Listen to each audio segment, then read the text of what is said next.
তো বন্ধুরা, আপনারাও কম বেশি ফোনপে, গুগল পে, পেটিএম এইসব ইউজ করে থাকেন এবং সেখানে একটা পিন থাকে যেটা পয়সা পাঠানোর সময় লাগে। সেই পিনটা হচ্ছে ইউপিআই পিন। সেই পিনটা আপনি কোনো কারণে ভুলে গেছেন বা কোনো কারণে কেউ জানতে পেরে গেছে, সেই পিনটা আপনি চেঞ্জ করতে চান। সেটা চেঞ্জ করবে কিভাবে, চলো আজকে সেটা দেখাচ্ছি। প্রথমে আপনি আপনার ফোনপেটি ওপেন করবেন। ফোনপেটি ওপেন করার পর একটু উপরের দিকে উঠাবেন, দেখবেন ম্যানেজ পেমেন্ট। এই ম্যানেজ পেমেন্টের কোণে দেখবেন ভিউ অল আছে, এটাতে টাচ করবেন। এটাতে টাচ করার পর একটু উপরে উঠাবেন, দেখবেন UPI bank account. UPI bank অ্যাকাউন্টটিতে টাচ করবেন। টাচ করলে আপনার যতগুলো ব্যাংক অ্যাড করা থাকবে সেগুলো চলে আসবে। তো আপনি যেটাতে চেঞ্জ করতে চান ওটাতে টাচ করবেন।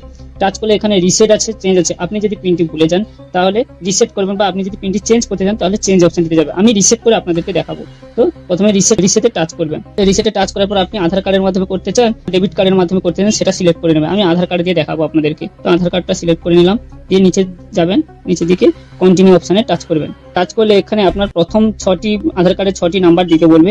প্রথম 6টি নাম্বার দিয়ে কন্টিনিউ করবেন। যদি এখানে আপনার মোবাইলে প্রথমটি আধার কার্ডের ওটিপি আপনি বসিয়ে দেবেন, 6 সংখ্যার ওটিপি। তারপরে আবার একটি ওটিপি যেটা উপরে আছে, এই ওটিপিটা বসিয়ে দেবেন। বসিয়ে দিলে এবারে আপনার পিন দিতে বলবে, নতুন ইউপিআই পিন দিতে বলবে। এই নতুন 4 সংখ্যার ইউপিআই পিন আপনি দিয়ে দেবেন।